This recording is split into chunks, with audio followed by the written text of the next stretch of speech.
Today we have Katie Scherrer, who comes to us with a wealth of experience related to the topic and with her work at Connected Communities. She is also co-author of Once Upon a Cuento, Bilingual Storytime in English and Spanish. And she's brought with her a colleague from the Tualatin Public Library in Oregon. And Lauren Simon also brings a great wealth of experience on today's topic.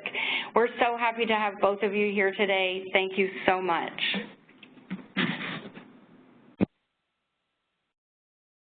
Thank you so much, Jennifer. It's certainly exciting to be here, and thank you everyone for taking the time to participate in today's webinar as well. My name is Katie Scherrer, and I'm a consultant based out of Lexington, Kentucky, where I work on a wide variety of projects with libraries and educational organizations and nonprofits that are all related in some way to increasing inclusion of typically underserved communities. I also frequently offer training to library staff around the country, mostly online, but sometimes in person as well, on designing and implementing bilingual storytime programs. So if you're interested in learning more about my experience or the kinds of projects that I work on, you're certainly welcome to visit my website, which is connectedcommunitiesconsulting.com. So today, I and my colleague Lauren are going to be discussing an important piece of the puzzle when it comes to serving Latinos and Spanish speakers, especially if you're working with first-generation immigrants, first-generation immigrant communities, and that's outreach.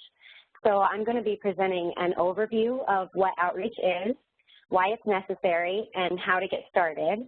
And then I'm going to turn things over to Lauren, who will be sharing some of her own real-world examples from some of the great outreach that she is doing in Oregon and the different kinds of things that she's been learning along the way. So let's dive on in here by taking a quick look at some national demographics.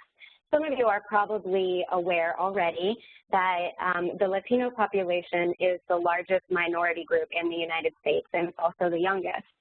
So as of a 2012 report, Latinos make up 16.9% of the overall population with a median age of 27. But when we actually look at the younger age groups, we see that percentage of the overall population increase. So a quarter of all newborns in the United States are Latino, and in 17 states, at least 20% of kindergartners are Latino, and that includes areas of the country such as the Midwest, where traditionally there hasn't always been a large Latino community. So it's not just on the coast, it's really everywhere. Language use among Latinos is quite diverse. So 38% of Latinos self-describe as Spanish dominant, 36% as bilingual, and 25% as English dominant. And the self-described heritage of Latinos in the United States is quite diverse as well. So the largest self-described heritage of Latinos in the U.S. is Mexican, and then this is followed by Puerto Rican, Cuban, Salvadoran, and Dominican. So the big takeaways from this glance, this very quick glance at national demographics, is that the Latino community in the U.S. is large, it's young, it's growing everywhere, and it's very, very diverse. So there tends to be sometimes it seems as though people often talk about Latinos or Hispanics as though they're one unified group. And the actuality is that the Latino community is every bit as diverse as the American community at large. So this really underscores why it's so important to get out and get to know your community that you're working with. All right, so I want to share with you all a very, very common scenario that I see come up all the time in my work as a consultant and trainer. And it's so common, in fact, that it's my co-author, Jamie Naidu, and I, in our book, Once Upon a Cuento, which is available from ALA Editions, decided to dedicate an entire chapter to this topic, and it's also influenced why we call today's presentation Before Bilingual Storytime. So the scenario is that for a multitude of reasons, a library notices that their area, their region is experiencing a growth in the Latino and Spanish-speaking community. But the Latino and Spanish-speaking community doesn't seem to be making its way to the library. So library staff notice this, and they want to attract Latino families to the library. So they think, what can we do? What will get people through our doors? And they say, oh, I know, let's do a bilingual story time or a Spanish language story time, and that'll bring people in. So the intention there is very good. It's a good one. It's a recognition that part of the community is underserved and a desire to do something that will help make the library more relevant for those people. And so they set off and they get training and they find the best books and they find the best music, and they're so excited and they launch their story time, but it doesn't succeed in terms of bringing in the families that they were hoping to reach. So the question is, what went wrong? And the key puzzle piece that's missing in this very common scenario is outreach.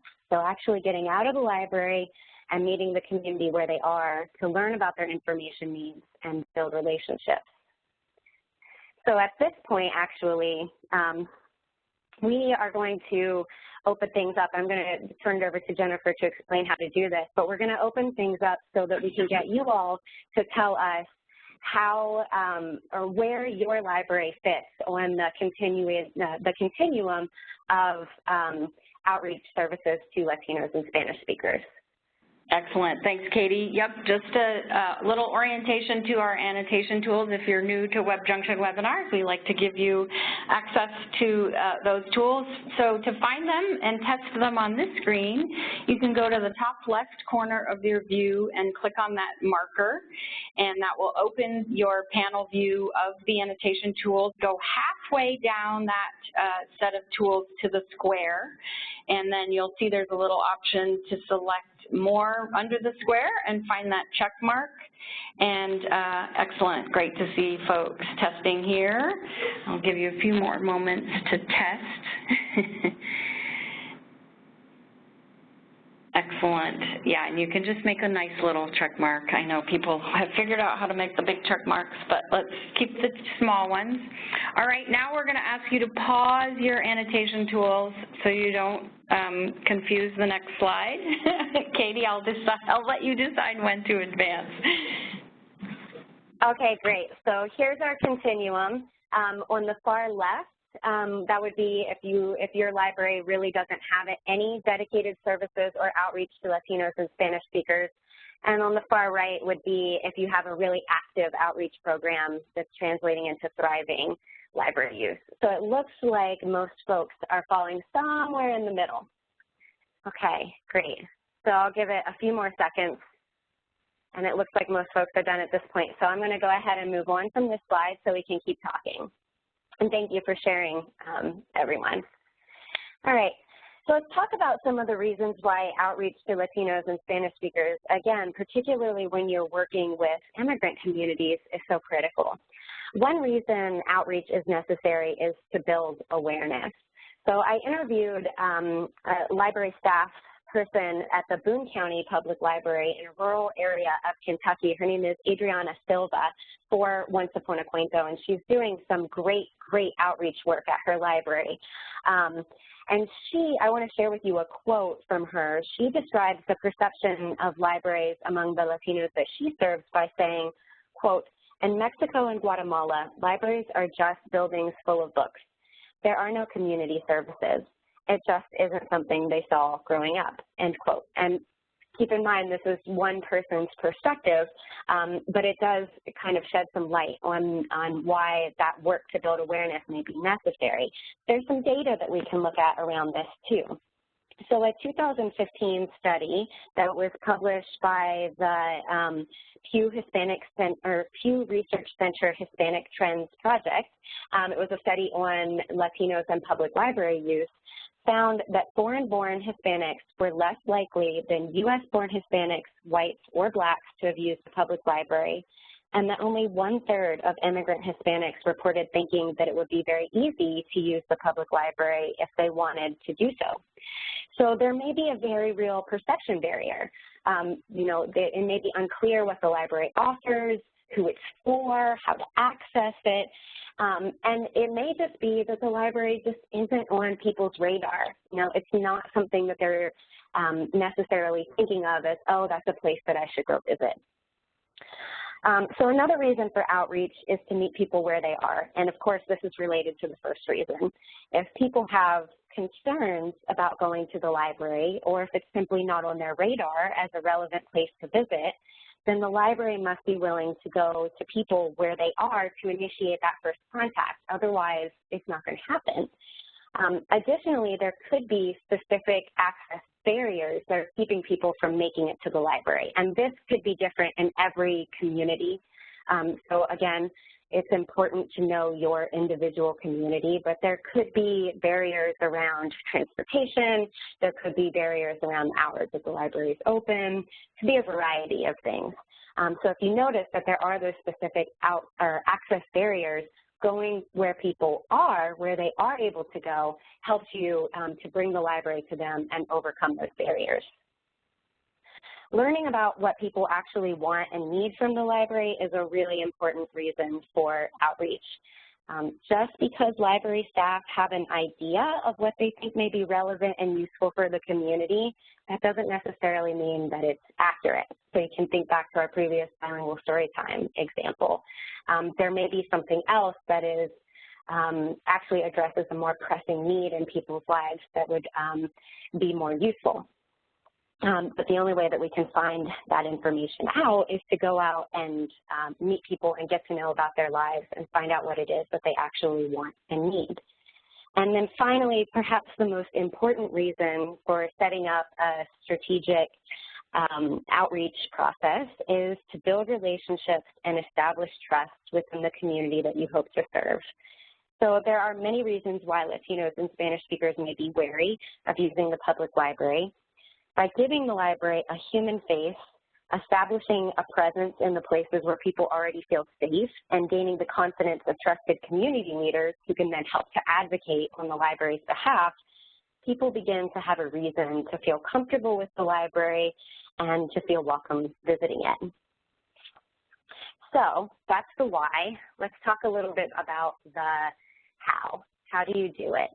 I'm just going to go over what I consider to be some key steps in the outreach process. One is research. Find out what you can about the demographics of your community. So there are national data sources that can help you drill down to the local level, such as American Fact Finder from the Census Bureau. That can be helpful. It can be helpful to look at national data overall from places like the Pew Hispanic Trends Project. But don't forget about local data sources too. Often this can be even more rich because it's sometimes more relevant to your local community. So things like state data centers, local schools and universities, economic development groups, and city and regional government are good places to tap into for local data. Now, data, of course, it doesn't provide a full picture, right? It lacks the nuance of the human experience, of course. But there are some key things that data is really useful for. One of those is funding. So if you're writing grants or looking for funding in some way to support your project, hard data is going to be really helpful for you. Data can also be really helpful depending on your organization for making your case up the chain of command for the need for your organization to engage in this kind of work. So don't be surprised if you find yourself in an advocacy position. It's not unusual for frontline staff to be the ones who start to notice the need for this kind of work, maybe before administrators or managers notice. So you may find yourself needing to advocate up the chain to get your organization to recognize the need for this and support it. And so data can be really helpful for you when you're making your case. Relationship building, this is so key. I really feel like I can't overstate how important relationship building is. One thing to keep in mind is that if you are noticing a growing Latino and Spanish-speaking community and you're kind of struggling to figure out how to best serve that community, you're not the only one, all right? The schools are noticing this. Health organizations are noticing this. Housing is noticing this. So, I mean, so many places are going to be noticing the same thing. So connect with those organizations, especially if you notice that there's anyone who's doing a really great job. Have a sit down, have a conversation with the people who work in these organizations and ask them questions, you know, what can you tell me about the Spanish-speaking community, the Latino community that goes beyond the numbers? How are you serving this community? What have you learned along the way? What's working, what's not working? What service gaps do you see people struggling with? That can be a really important thing to identify when you're looking for when you're thinking about programs and services to launch that are relevant to people's actual needs. So I want to mention that WebJunction actually, about a decade ago, when they were first launching the work that they did on Spanish language outreach, made available what I consider to be one of the absolute best tools for starting this work in relationship building, and it's called the Community Leader Interview Guide. This was developed by Yolanda Cuesta, who is the consultant that they worked on that project with. This guide is quick but also thorough, and it helps you understand how to identify community leaders, how to reach out to them, what kinds of questions to ask them in an interview, what to do with the information that you get. And it's a free tool. It's something that is freely available from WebJunction, so I really recommend making use of that. Establishing a presence outside of the library is probably the easiest thing that people think of, or the most obvious, I should say, thing that people think of when they think about outreach. It's going where people are.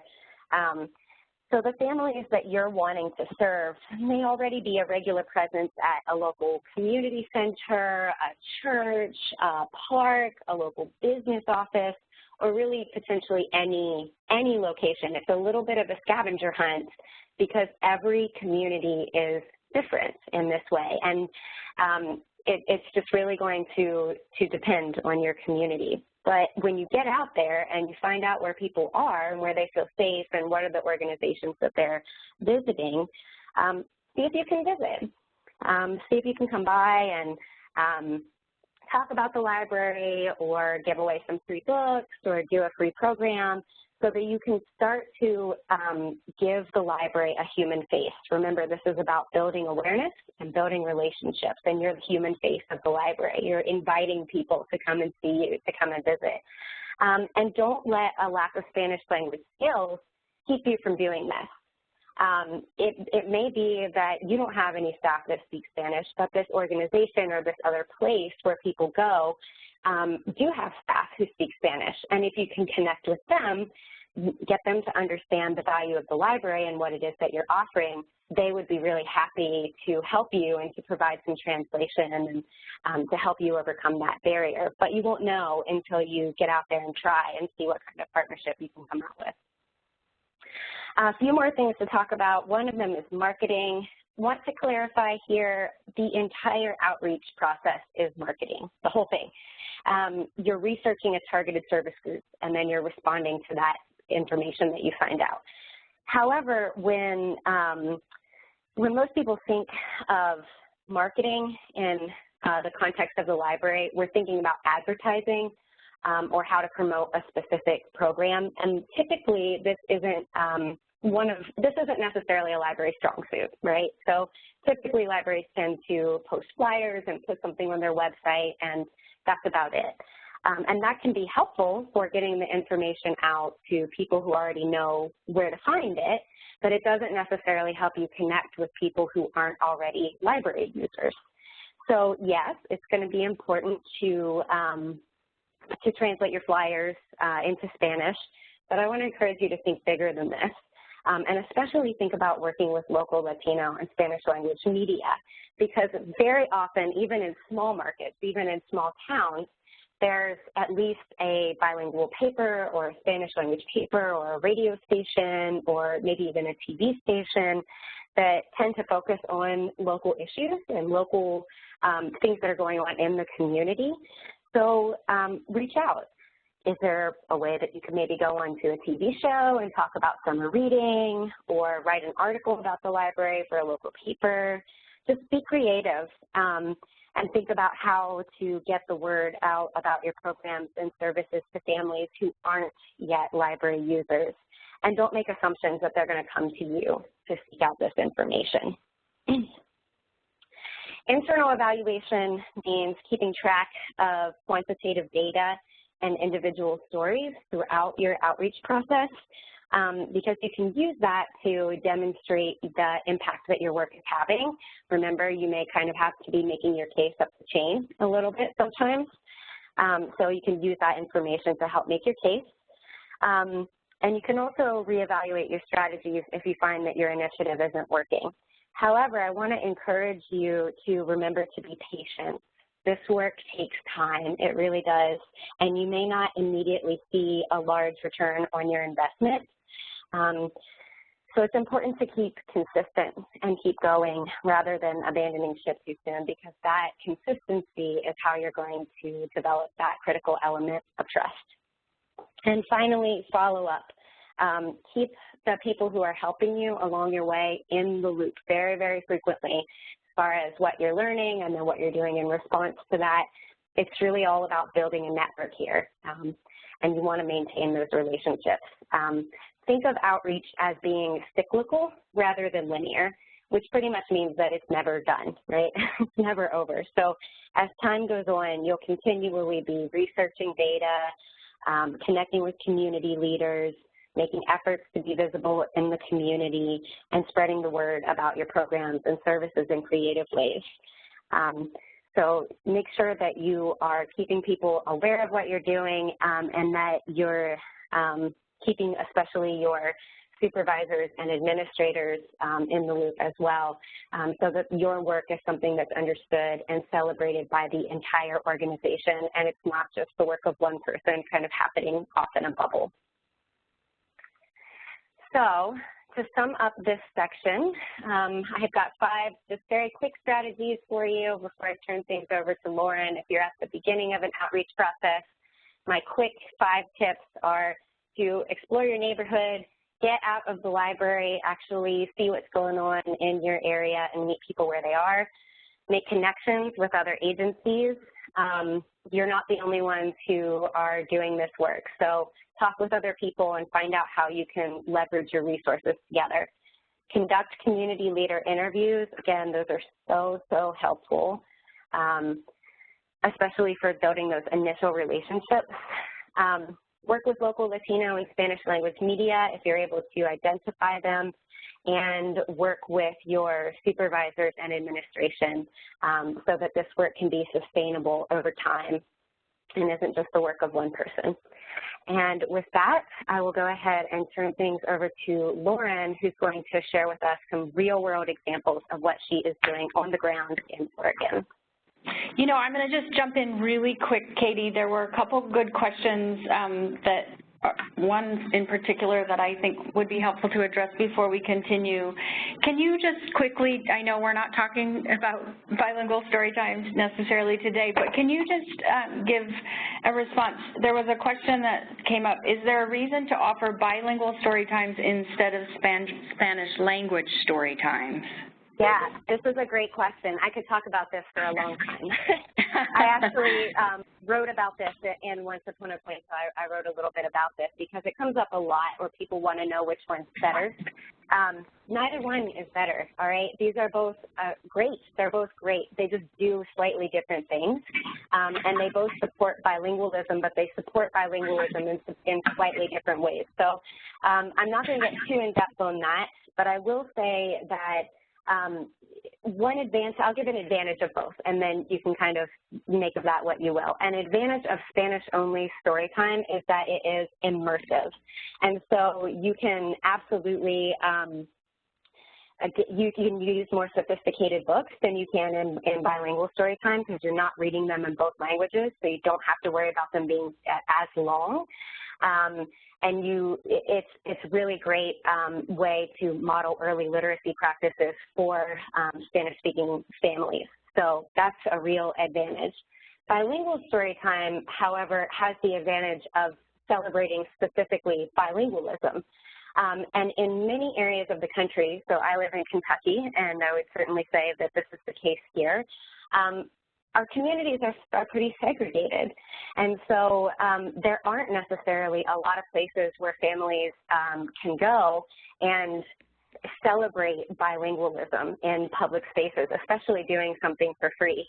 So the cool thing about Bilingual Storytime is that it brings together people from very different parts of the community who maybe aren't shopping at the same grocery stores or going to the same schools or interacting with each other on a regular basis. They're all there together at the public library, enjoying this program and connecting with each other as human beings. So it reaches a little bit wider of an audience typically. So they're both great. I do not advocate one over the other. It really depends on the intention and the resources available in your specific community. Excellent. Those are great, great options both ways. And then I know that you touched on, somebody commented about what do you do if only a few of the library staff actually speak Spanish. And I know that you emphasize that you actually don't need those language skills often to have those community leader conversations. Do you want to just touch on that a little bit more? Sure. So for many libraries, having a few Spanish-speaking staff would be a dream. They envy you if you have a few, you know. So just keep that in mind. It is tough. It is tough. I'm not going to deny that. Like if you have Spanish language skills, a lot of this is going to be so much easier. However, there are a lot of community leaders who are bilingual that you can have great conversations with and who you can learn information from and who maybe you can partner with on different things. There may be people at other organizations, like I mentioned, who are bilingual that will be willing to work with you. I know Lauren has a kind of creative thing that she's doing right now that I know she's going to talk about, where she has an extra bilingual person working with her. And I've also seen universities of students who are in various, maybe they're in an advanced Spanish language class, or maybe they're in Hispanic studies course or something like that, that need to get volunteer work. And so they might pair up with the library on a short-term basis or something like that. So there are ways that you can maybe partner with different people in your organization to get that language support. And absolutely, absolutely, libraries, if they have this need in their community, they've got to make efforts to diversify their staff to have the bicultural and bilingual presence that they need to have in their staff for everyone in the community to see themselves reflected. So that has to become an institutional priority.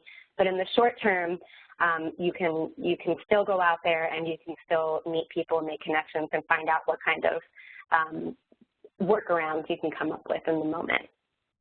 That's excellent. Thank you so much. All right, let's keep the questions coming. We'll circle back to them at the end, and let's go ahead and shift over to Lauren. Thank you so much. Hi, folks. My name is Lauren Simon, and I'm the community librarian at the Tualatin Public Library. I am feeling very fired up after hearing Katie speak about all of these issues, and I'm really excited to share with you a few things that I'm doing and also learn from all 200 of you as we are having our chat going on. So Tualatin is located in Washington County. We're sort of in the Portland metro area in Oregon. My job specifically is working with Spanish-speaking adults and families. I help coordinate outreach efforts for our library. I do collection, development, and management for all of our Spanish language materials for kids, teens, and adults. I do programming, and I also work on the reference desk.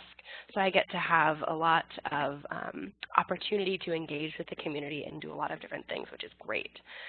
Right now, we're working on changing my job a little bit. I'm working on a mobile maker space about half-time, and they're really excited to have me on board because I can speak Spanish and work with the community. So we'll see what I'm doing in a few weeks, but I'll still be doing a lot of outreach, and that will be a part of this position as well.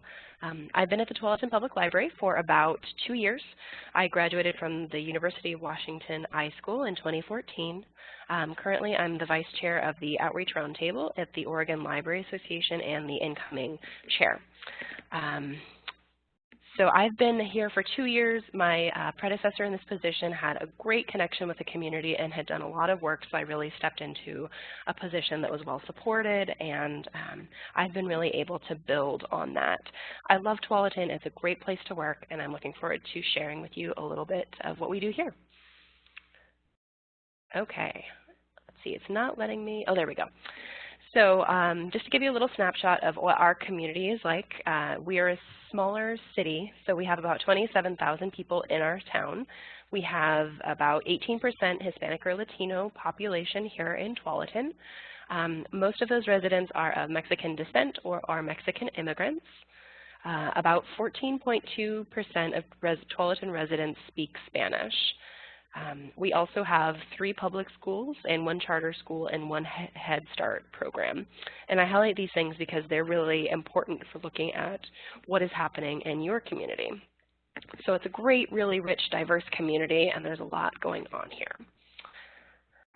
Personally, I have a bilingual story time on Saturday mornings at 11 a.m. It's an all ages family story time, and we do a craft at the end. So it's a lot of fun.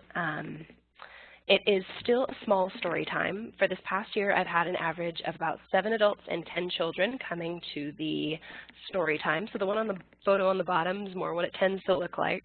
The top one is when we had a kindergarten class coming in and visiting. But I look like a goofball, so I thought it'd be a good picture to share. I love doing story time, and I still feel like I am figuring out how to reach all of the families that I want to. I feel like I'm doing some good work, and I still have a ways to go, but I just want to share with you some things that have been working well for me in hopes that they can work well for you. All right, so some things that I've learned is that you need to go to the same events and the same groups over and over again. Showing up once or twice a year can help share some information, but again, it's all about that connection with one person at the library. So it's really great to go, have people get to know you, get to know your face, and become familiar with you at the library. This ties into the second point, that it's all about building those relationships. Being here for 2 years, I feel like I'm still finally getting traction. It's taken a while, and it really works very well because once people know that there's someone here who speaks Spanish, that I've provided them with good service, they will also come back and also refer other people to the library. So word of mouth is the best way you can get people into the library, which is that part of outreach. So if you're out in the community, you're talking to people, you're delivering services or programs outside the walls of the library, you're going out there, you're putting yourself out there and talking to people, people respond to that, and they really like invitations. I found that a personal invitation and a conversation is a great way to invite people into the library or let them know about what's going on here, but they might not necessarily read flyers. So if you hand them a flyer and give them an invitation, that's a great way to get them here as well. Again, as Katie was mentioning, outreach is a wonderful, fun, messy process that's super important and an ongoing effort. So I might expect outcome A from doing such and such an outreach event, but sometimes it doesn't work out that way.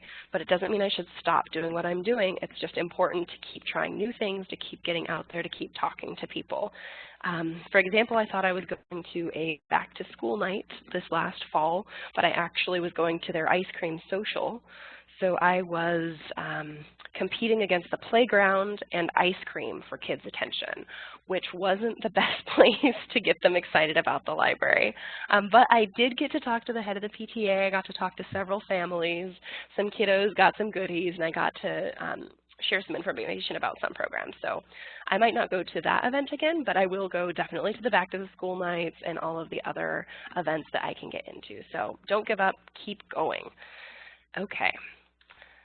And just if you're getting started, having some specific ideas for what to do can be really helpful. So these are some ideas that I would start with, and I'm sure everyone here has a lot of great ideas as well.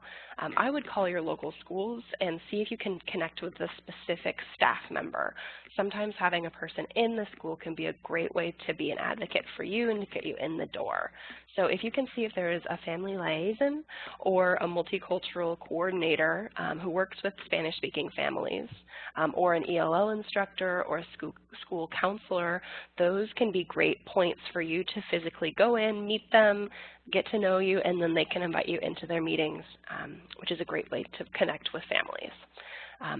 Talking to local Latino or Hispanic businesses, chatting with the owners, the mercados, seeing if you can put up flyers or if they might be able to talk up some of your programs and events.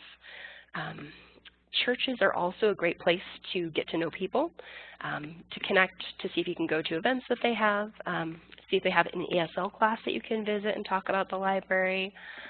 Another rich resource for us has been the free summer lunch sites. So going outside the library walls to communities that might find it a little bit harder to get physically to the library, it's a great place to get started with them. And also, as Katie was mentioning, just setting up the time to talk to people who are leaders in the community, who are from the community, is so important. I'm one person with one perspective, but I really want to hear from people and know what they have to say, and then I try to incorporate what they're telling me into what I'm doing. So if you make the time to get to know them, go out there, they're going to be happy to talk with you. So set up the time, get to know people, and yeah, just get yourself out there. Okay, so I'm not going to go over all of these, but these are specific places to promote bilingual story time. So Head Start classrooms, summer lunch sites, anywhere that you can get the word out there. A WIC clinic might be another idea, but these are great places to just sort of get the word out there as well, even if you're dropping off flyers or connecting with staff members there. So as I mentioned, we are still growing. There's always a lot of work to be done, and there's always things to improve on. So something that I'm working on right now is just trying to grow attendance at my story time, to try and make it bigger, to invite more people. But also part of this might be I just need to go out into the community and offer story time at other locations. I just have to look at it that's a valuable service that some people will come to in the library, and it might be best to go to the people out in the community. So I'm working on potentially doing that in the fall or coming year. Setting up a Latino advisory committee. So I'm working on setting up a group of either library users or community leaders who can meet a couple times a year to talk about what's going on in the community, ideas for programs, needs they've heard about, any feedback they had about big programs. So they're a great resource. And then they can also help be advocates for the library. Having a Spanish language email that goes out every few months. Possibly offering a few story times, like I mentioned, after school or at apartment complexes, and trying to connect with Spanish language in-home child care providers. There's usually an organization that will provide a credential for a child care provider, and they may be willing to provide you with a list of in-home daycare providers, so that might be a great place to start. And that's something I'm working on as well. Okay, so now I'm going to talk a little bit more specifically about some outreach activities that I have done and have been successful. So, and just a few stories as well. So in June, I went to a party in the park. It is in a highly densely populated Latino or Hispanic neighborhood. We came with the whole city. They're working on improving their services to Latino and Hispanic community members. So I came as a part of that. We did a STEAM activity with the kids, went around and talked to everybody. There was free tacos. There was a bouncy castle. It was a lot of fun. There was a thunderstorm, but we still went and made it happen. And there was a mother there with her young son, and I was able to talk to her. She had never been to a library. She didn't know exactly what it was, and so I just talked to her. I gave her my card. I told her about all the activities and events we had, and then, what do you know, she showed up at my story time the next week, and she'd never been into the library here. She didn't know that it was free. She didn't know we had all these services, didn't know we had free books, didn't know we had story time. So it was great because she came to the story time. I gave her a mini tour of the library afterwards, helped her check out a few books, learned about some cultural passes that we have, and invited her to come back next week. So that is just a great way to see that those personal invitations, those connections really matter, and it's really important to get out there. So that was Party in the Park. Example number 2 was Head Start Family Night at the library. And I had been going to the local Head Start to do story times and was approached by the family coordinator to see if we could host a library night. So we held the library night. We had about 45 adults come, 25 kids, and we had a make-your-own piñata craft, and we had 5 to 16 volunteers from the local high school Key Club come to run the activity with the kids. So that was great, and we had a lot of coloring sheets because some kids were done in 5 minutes, as you know they like to do, and some kids took, an hour and a half. People had dinner. Head Start brought food for people. Food is always key. And then we did a brief presentation about what resources the library had, including our citizenship classes, ESL classes, computer tutors, passes to visit cultural locations for free. And our system-wide outreach librarian, Martin Blasco, attended to give an early literacy presentation in Spanish for the parents, which was amazing. And then I did a brief 15-minute bilingual story time. So this was a huge event, and it was really successful, and I expected all 25 of these kids to just show up at my bilingual story time the next week, and not everybody came. There was definitely a bump. I had like 12 adults and 16 kids, so a bigger story time, which was great. In February, that's when we had it, was a little bit of a bigger month, so that was great. But it was also just a reminder for me that sometimes things don't work in exactly the fashion that I think they're going to.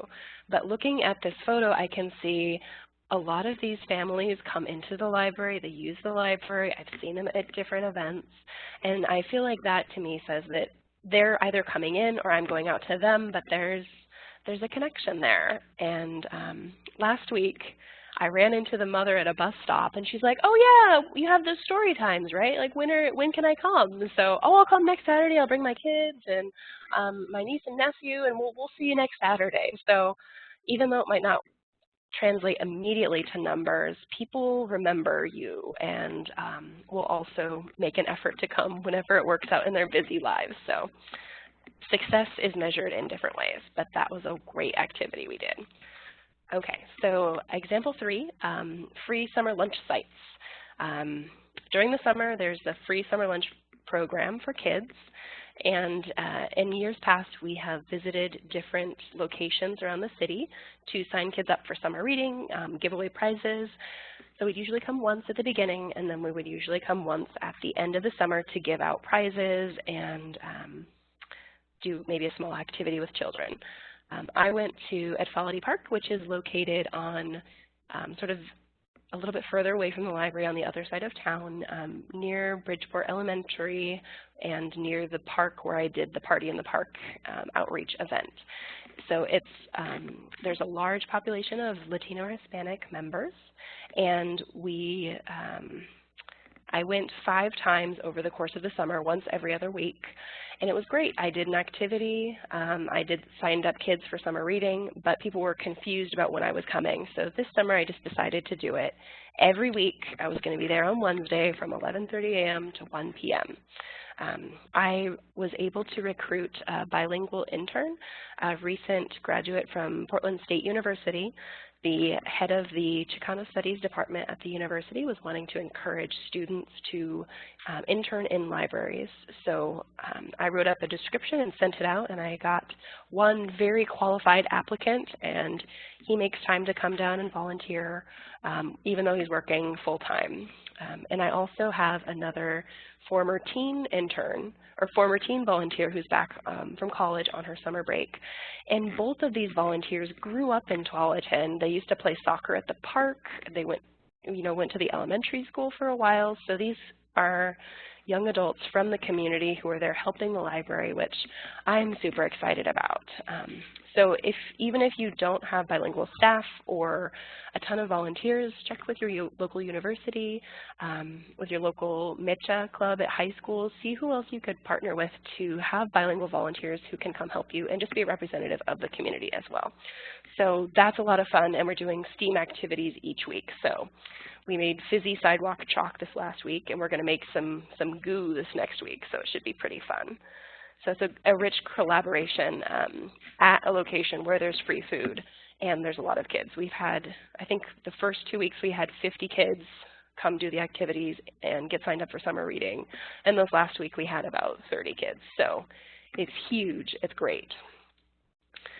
Another example of an activity we have done is visit a local ESL class at a local church. I usually work Tuesday through Saturday, and the ESL class is on Monday, but I've been able to go quarterly to visit the class and talk about the library. There's 3 levels, so beginning, intermediate, and advanced. So I'm able to just pop in there for a couple of minutes, introduce myself, talk about the library, and give out my cards so people can call or come visit as they need. And then also went to 2 different child care rooms that they had there. It was brilliant. Having child care for events, if you can do it, is a great way to get families in as well. So I did a story time for the children 0 to 5 years old and gave out books. And then for the 5 to 12-year-olds, the older kids, we sat and did a craft, and they also got a free book. And our friends of the library had paid for some of those free books that I was able to give away to kids, which was wonderful. So that was also a rich collaboration.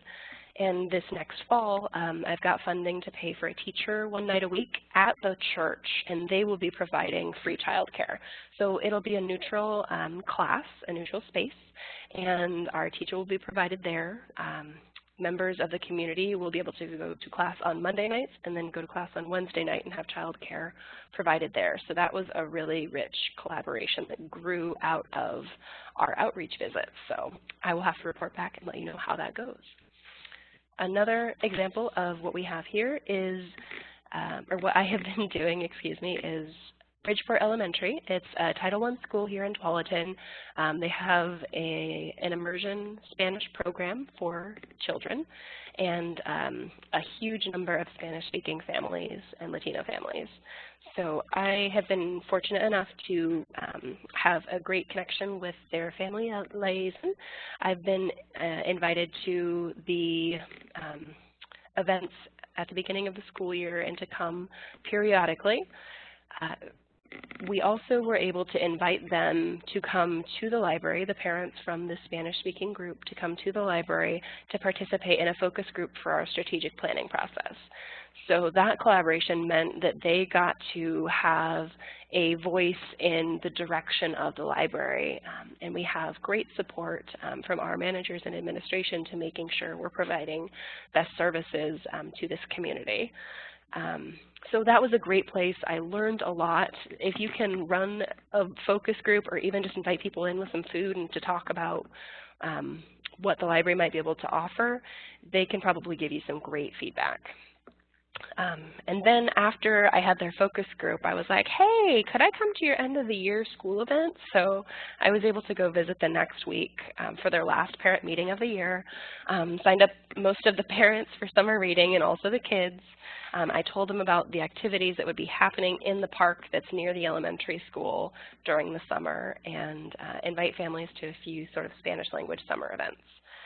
So it was a great collaboration. It's a wonderful school, and I'm very fortunate to be able to work in a community where I have so many rich community partnerships and a community that really uses its library, and I'm supported to go out into the community and make these connections. So again, I'm still figuring things out. I love outreach. It's great. I encourage you to get out there and give it a shot. And if there's any questions I can answer, feel free to give me a shout. And there are obviously hundreds of other people that can give you great information as well. So I will turn it back over to Katie here, and then she'll be able to talk a little bit about all of our resources. Great. Thank you so much, Lauren. So we did have a few resources that we wanted to share with you all.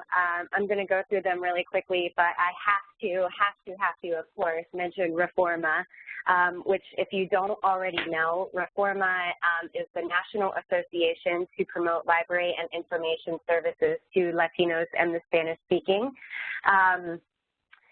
It's a wonderful organization to be involved with. I've been a Reforma member for about a decade at this point.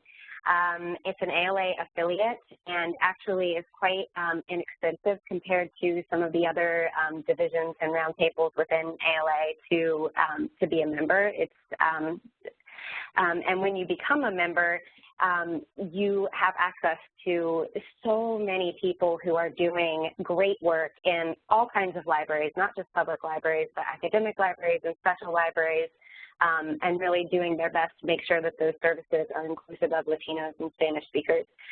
You do not have to be Latino or a Spanish speaker yourself to be involved, and for anyone who is interested in this kind of work, I really, really encourage that you get involved. Some areas of the country have really thriving local chapters, so if you happen to be in, I think the Denver area has a really great one, and certainly in California, Florida, even Oregon now has a pretty active chapter. So you may be able to get really involved with local colleagues, which that's so great. I really, you're so lucky if that's your situation. But even for those who don't have as many local colleagues, you can be involved at the national level and have access to the forums and have great information exchange.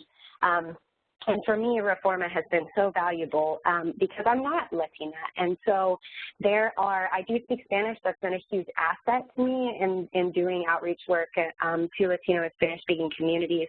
But just frankly, there's just a lot that I didn't know, especially at the beginning. And having people that I could actually connect with and talk with and bounce ideas off of and ask, you know, what's your opinion? Why isn't this working or whatever? It's really, really important to seek out diverse voices to fill in those gaps of what you just don't know yourself, right? So Reforma, they're great. Get involved. Another resource I want to quickly mention, Colorine, Colorado. Some of you may be familiar with Reading Rocket. This is their bilingual sister site. Everything is available in English and Spanish. There are so many great things on this website. You could really spend a lot of time exploring it. Articles, videos, activity guides, so much. But one particular thing that I want to recommend that's relevant to today's webinar is a guide for engaging ELL families, 20 strategies for school leaders. So these are strategies that are written specific for schools, but so many of them can be adapted for libraries as well. And it's just a great walkthrough and guide on how to make your organization more inclusive of families who speak languages other than English at home. And then there are lots of great books out there too. I already mentioned Once Upon a Cuento. If you're interested in bilingual story time or Spanish language story time, there's a lot in there that you can use. Program plans, collection suggestions, music selections, etc. But if you're looking for something that's a little bit more specific to outreach, these are some really great titles. Bienvenidos Welcome, a handy resource for marketing your library to Latinos, is very, very quick and practical. Hola Amigos, a plan for Latino outreach, is much more thorough. It really walks you through the entire process and has a lot of great info for focus groups and market research and things like that. And Serving Latino Communities, a How to Do It manual for librarians, is really a must-read for anybody who's doing this work, and it's an overview to all kinds of different services to Latinos and Spanish speakers. And then Lauren had a couple she was going to share with us as well. So I wanted to mention the Jumpstart Your Outreach Plan conference session materials. This last April at the Oregon Library Association conference, we did a half-day workshop about getting started on your own outreach plan. So I would definitely recommend going to our website there. We've put everything that we had in the workshop up so you can see all of our slides, get a lot of specific examples, and it's a great resource for getting started on building your own outreach plan. And that was done with a collaboration with several other colleagues, so it is a credit to their brilliance as well. And then I also wanted to talk about the Serving Diverse Community Where They Are webinar that I listened to in January. I thought it was a great way to look at the step beyond viewing outreach as just marketing and to partnering with other community organizations. And I was just super inspired after listening to the members of that, or library employees talk during that webinar. So I would recommend giving that a listen as well. And I will let it go back to you, Katie, so you can talk about all the rest of the resources. Great. So that's really about, we're ready for questions at this point. Lauren and I both are. And this is our contact information where you can reach us. Somebody asked me earlier if I'm the author of Divertido Hablar dos Idiomas, which is a blog about bilingual story time, and yes, I am. So the address for that is up there. And there's other ways that you can get in touch with us as well. So please don't hesitate to reach out to either of us if you have questions along your journey. And Jennifer, I think that we are ready to go ahead and take some questions. Excellent. We have just a couple minutes. I just want to thank you both. Obviously, we are barely scratching the surface in terms of bilingual story times, which was our intention. So thank you for all the great questions specifically around bilingual story times. I encourage you to check out Katie's book, but also it's something that we have been talking about doing, so stay tuned for later this year. We'll be diving deeper into bilingual story times, and we'll address some of those other questions that you all brought to chat there. Lauren, there was a specific question. I thought it was a good one to get your answer to. You mentioned the Spanish language email list that you use as a way to market. How are you getting folks to sign up for that list? Is it an opt-in list? Is it something that comes through library card registration? Great question. So I currently have a list that I bulleted all of the parents in the focus group into signing up on, and I'm still in the process of setting up that email list. I think it will be opt-in. I'm going to have sign-ups at big events that I have, and I think I saw another chat about potentially having it on maybe Spanish language library card applications. That's a great idea. I hadn't even thought of that. So probably building as I'm on outreach and at big events as well. That is a really good point. And then, Katie, could you just touch on, there were a couple folks that talked about how do you assess the effectiveness of your program? How do you know that, aside from the visibility of people coming back, are some quick, I know that's not a quick question at all, but can you talk just a second about that? Yeah, so assessing the effectiveness of your outreach program, I'm gonna actually parrot what I saw somebody else. It was Alberto here in the chat say that numbers increase as in people come to the library, or maybe they're not coming to the library, but they're coming to your outreach events. They stay, increase, and they bring their vecinos. So there's word of mouth that's happening. People are telling their friends and their family, and they're bringing people with them. I would also say that you find that there's increased two-way communication when you are really finding, when you're really actually building meaningful relationships within the community. So if you have a great relationship, let's say, with a school, and there's a leader there who's really piped into something that's going on with the community, or a need that's arisen or something like that, they're contacting you and they're letting you know what's going on, so that you can brainstorm together ways that you can respond together, because they see that the library is an effective partner in serving this community. You can also do standard output measure types of things, you know, libraries are at different places with that. And I mean, it's interesting because libraries really across the country are so diverse, and some people are really into outcomes assessment, and some people do a lot of surveys, and some people just stick with the numbers that's required by their state library. So you can look for those increases in Spanish language materials or numbers at specific programs, but just be wary that that may not be giving you the full picture. A lack of increase in circulation of your Spanish language materials may not mean that your outreach isn't working. It may mean that you don't have the right materials and people aren't interested in what you have. So, you know, just be kind of critical in the outputs that you're looking for. And I know that that is not going to be a very satisfying answer for some people when I'm talking about increased relationships, but that really is what you're looking for, especially at the beginning. Right, and I think you all did an excellent job of talking about that beginning of that process. So I want to thank you both for presenting today and for all the great work that you're doing. And we look forward to connecting with you perhaps again for another webinar. And thank you all for joining us today. And yes, I will send you an email once the recording is made available, and we'll follow up with you all shortly. Thank you so much. Great, thank you. Thank you.